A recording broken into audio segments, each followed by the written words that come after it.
neza kaze mu makuru atekanye kw'ikirere kizoba kimeze kuri wa gatatu igenekerezo rya 15/0 mwaka wa 2025 mu gitondo hitezwe ikirere kirimwo ibicu vyinshi mu ntara za Cibitoke, Kayanza, Bubanza, Muramvya, Gitega hamwe na Mwaro. Mu zindi ntara hakaba hitezweyo ikirere kirimwo izuba n'ibicu bike bike.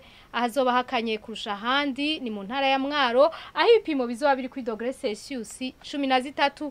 Ku muhingamo hitezwe imvura hacemwo n'ibihe vy'izuba mu ntara za Cibitoke, Bubanza, Bururi hamwe na Makamba. Mu zindi ntara hakaba hitezweyo izuba ririmwo n'ibicu bike bike. Ahazoranga ubushuhe kurusha handi ni Bujumbura aho ibipimo bizoba biri kuri °C 31. Ejo mu gitondo izuba rizoseruka igihe cy'isaha 12:03 rirenge igihe cy'isaha 12:21 zo ku mugoroba.